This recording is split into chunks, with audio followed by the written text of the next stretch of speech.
All right, good afternoon. It is 4 o'clock. I will call the Plan Commission meeting to order. Call the roll. Ryan Sesma. Here. Marilyn. Here. Jerry. Here. Dave. Here. Trey. Here. All right. If you're able, can you please stand for the Pledge of Allegiance? I pledge allegiance to the flag of the United States of America and to the republic for which it stands, one nation, under God, indivisible, with liberty and justice for all. All right. Is there a motion to approve the minutes from our November 15th meeting? So moved. Second. Motion second. All those in favor state aye. Aye. Any objections? Chair votes aye. The minutes are approved. Steve, you want to take it away for item number 6, application for conditional use with exceptions by Breakwater Church to operate a church at 733 Broadway Avenue. Yeah, thanks, Mayor. Looks like there are several members of the church and possibly some neighbors here as well. So what we're taking a look at is Pastor Nathan Strom and the rest of his congregation from Breakwater Church are looking to purchase 733 Broadway Avenue. And 733 Broadway Avenue is the former Boys and Girls Club, which has been vacant for a significant amount of time. The church is looking to purchase that property in order to have public worship gathering of the congregation.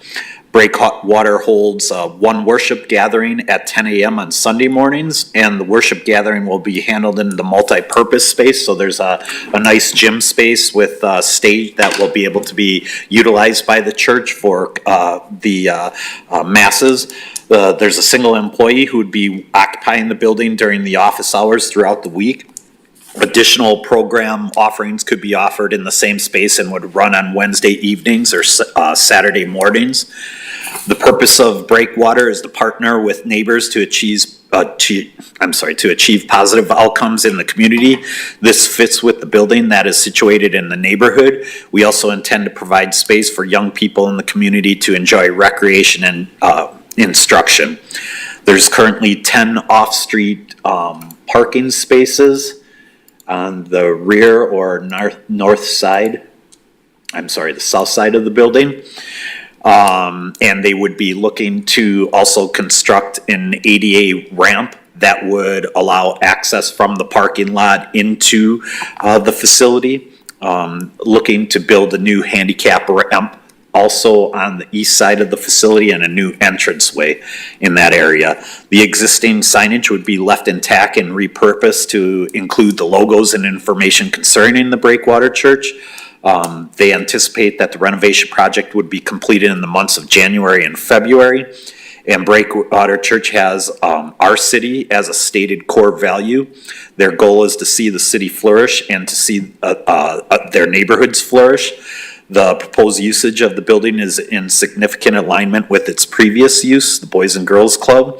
And our goal is to provide a positive place for kids, but also to create positivity in the community beyond our walls. We intend for our presence to strengthen the existing community and to foster connectivity within the neighborhood.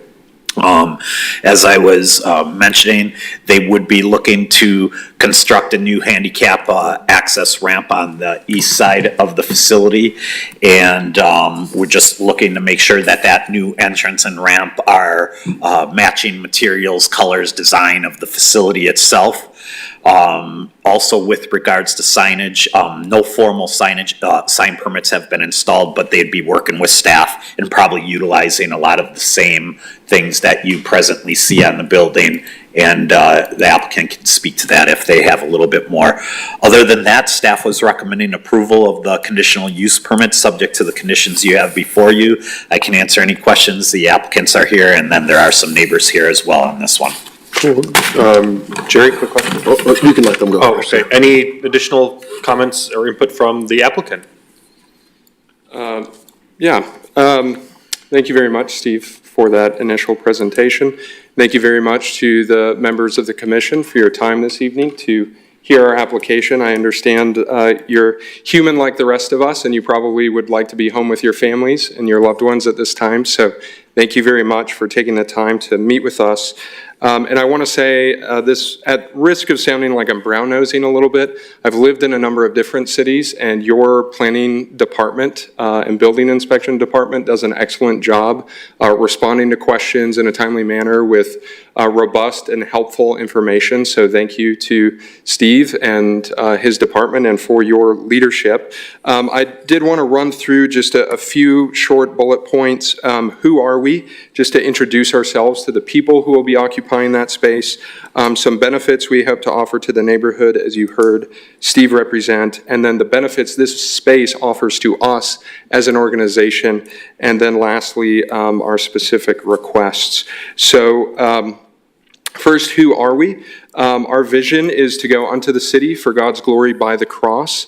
I understand this is a government organization and commission, and so I'm not here to expound on theological propositions for you, but there's a verse up there that sort of captures the Bible's mindset behind our attitude towards the city, which is wherever God would call us, we're there for the good of our neighbors. We are there to see the city flourish. That's not an optional thing for us. That's not like, hey, we feel like it on Tuesday, but on Friday and Saturday, not so much. That's there ever and always for us. So the Bible constrains us to that vision to go unto the city for its benefit. And we do so by the cross. That means we offer ourselves sacrificially to our neighbors, not just when it's convenient or feels pleasant, but at cost to ourselves. So what do we hope to do in order to fulfill that mission or that mandate?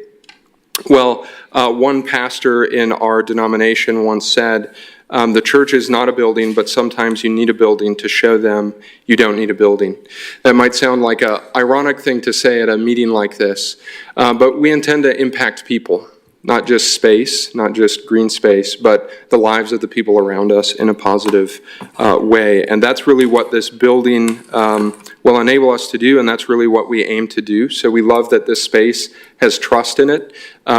We've interacted with neighbors in the community who have said at our barbecues and block parties, if you meet there, I'll attend at least one of your events because of the experience they've had in the past, whether the Boys and Girls Club or when it was the Croatian Hall. So we love that it's a place where the community trusts that space. And so we feel like that's an opportunity to affect some positive good in the neighborhood. And that's why we want to leave that main worship space a multi-purpose space so that it can be used for events like that, for positive outcomes. Same thing with the green space. We love that there's an area for kids to get involved. I was there a few weeks ago with a couple of contractors looking at things that we wanted to do, and there were young people at the bus stop right outside the door, and one of them we've encountered who's your typical 14-year-old who's not happy before about noon. His eyes lit up and he saw the lights on, knocked on the door and said, "Are you guys going to open this place back up?" He was excited about that, and we're excited about the opportunity to do that, to offer some programs that would help children, but also families, and keep them active and engaged. So this building really just gives us a great opportunity to do that.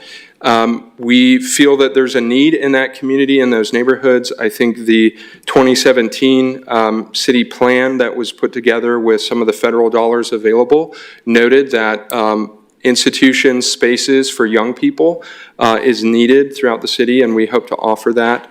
I've already talked about trust. Then lastly, responsibility.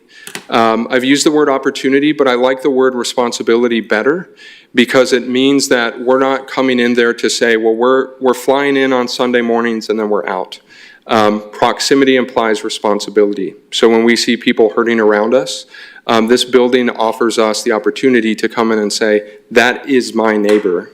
How can I help him? How can I come alongside of him? How can I serve him? And so that's why we're excited about this space in particular.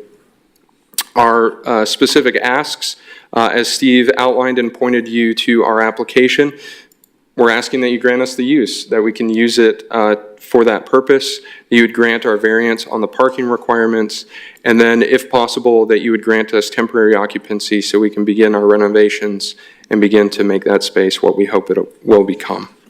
So I would love to take any questions from the commission or proceed as directed by our moderator. All right. Any questions? Jerry? Thank you, Mayor. Question, the first one that pops into mind, considering the area, would be the variance for the parking requirements. Obviously, your normal gathering would be on Sunday. That would be your largest gathering with little ones throughout the week. How would you handle the parking there, and what kind of, I guess, impact would it, if I was a neighbor, would I see on my neighborhood on Sunday morning? So on Sunday morning, today, if you came to a worship service in that space, you would see little to no impact immediately. We have about 10 families. Our worship services run 55 to 60 people within those 10 families. So most of the cars would be parked right in that parking lot that's available right now. We have one family who lives a block away, and I'm guessing they'll be walking to church. So immediately you would see little to no impact on a Sunday morning. Okay, and through the rest of the week, anything on like a Saturday evening or just kind of anecdotal programs, I'm guessing, throughout the week? Yeah, I think it would be a minimal impact. We had some communication with the Boys and Girls Club to ask them about their parking demands when they were in that space. And I don't think we would ever have, at least initially, Lord willing, eventually we would exceed that. But initially, I don't think we would exceed the impact that the neighborhood was accustomed to with the Boys and Girls Club. So you may see some drop-off and pickup time throughout the week during those times, but I don't think you would have any traffic issues or parking-related issues. Great. And the second question, being on the commission as long, when you see neighborhood impact like this, the second question I always have is, did you do any outreach to the neighbors yourself? Did you go around to those that might be impacted and have conversations? I had hoped to do that. We did a couple of things this summer, one of which was to host block parties in the community. And so we had a couple of those. We had one a few blocks south. We're currently meeting in Roosevelt Park. And so when I went door to door in that area, I did talk to the neighbors about us being in the neighborhood, being in the area. I didn't go door to door to ask about the parking question, but I did ask neighbors at the block party in that neighborhood, what would you think if we were in that space? And it was a positive response. Great. Thank you. Dave? Are you going to be doing any kind of food service in the building? Potluck or anything like that? We do hold fellowship meals occasionally where folks are bringing in their own food for that. We're not charging or anything like that. So we typically do that Sunday mornings as part of our worship gathering. And we would do that in that main space, that multi-purpose space initially. I noticed on one of the pictures that currently it looks like they've got the city containers for garbage. Are you envisioning using that same area? Because it is toward the front of the building on the east side. I don't know, are you going to have a dumpster or? We would fall in line with whatever the city would wish us to do. I mean, we're willing to move that if you would wish for us to move that. Oh, no, it seems to be okay. Steve, I don't know, do you have a comment on that? Yeah, I don't think that there's a real issue with it, but I think that what we'd like to see is it be more by the parking lot, if at all possible, over time, and whether or not it gets screened with gates. I mean, this is something that I'm assuming has been this way for many years, and so what's typical for the Plan Commission has been to have gates or something to kind of screen that. So right now, there's nothing in there saying that they necessarily have to do anything. So if we wanted to, we certainly could have that, whether it's adding a screen or to the doors here, or I don't know if the church itself has any comments, but that's typically what we're trying to do, is kind of get it in an inconspicuous spot compared to on the street. I would have to talk with some of the folks. I'm not a professional contractor by any means, but we're already discussing moving some of the condensers on the east side to the back side of the building. So I'd imagine pouring a little bit bigger pad of concrete to put a dumpster back there would not be out of the question. Whatever serves your needs, I guess. I spend a lot of time in that building at wedding receptions when it was Croatian Hall. And I don't know how many remember that, but I'd probably learn the polka there. We'll get you back in there sometime. All right, sounds great. Anyone else in the audience wishing to speak? Nope, I'm a neighbor, and I just came to find out what was going on, and just the word exceptions, I want to find out what the exceptions might be. All right, thank you. So basically what that was referring to was the parking discussion that was just had. Typically, there is one space for 5 people and right now their initial request is to have approximately 45 to 50, so they're meeting that. But the conversation is more like with any church, the idea is to potentially grow. So that's what that exception was for the 10 now. And I don't know, Nathan, if you want to speak to this, but as some of our discussions were, there appeared that there might be some additional space along the alley that they could maybe add additional paved surface down the road if parking becomes an issue. I don't know if you'd want to potentially just address that, but the initial exception was to allow for the parking as is at this point in time. I was just gonna make the joke that everyone could take their scooters and, you know. Sure. Maybe their bikes after the new bridge is put in? Buses, Yeah, so, we did discuss that, and, as I was looking at the application, we do hope to grow. But as I looked at that application and the way it's zoned right now, we love the neighborhood feel of the building. And so if you take away that green space, it sort of loses that feel as a space. So we didn't want to do that until it was necessary. We are willing to do that down the road if it should become an issue with the neighborhood. We want to be a positive experience, our presence to be a positive experience for the neighborhood. So if parking becomes an issue, we'll work through that in a peaceful manner. Marilyn? Oh, thank you. I'm glad you mentioned the word Croatian Hall. Now I know there was, I'm sorry. what did I do wrong? I pushed the wrong button, Okay. you're good, yeah. All right. It brought back to my mind, and there were lots of activities at the Croatian Hall now that you said that word. So I make a motion to approve, subject to staff recommendations. Motion second, final deliberation. Seeing none, all those in favor state aye. Aye. Any objection? Chair votes aye. That is approved. Thank you, everyone. Next meeting, December 13th. Is there a motion to adjourn? So moved. All those in favor? Aye. Any objection? We're adjourned at 4:17. Thanks, everyone. You're welcome. You're welcome. Yeah. You're welcome. I've never heard of Croatian. Nathan, I don't know if you might want to introduce yourself or whatever.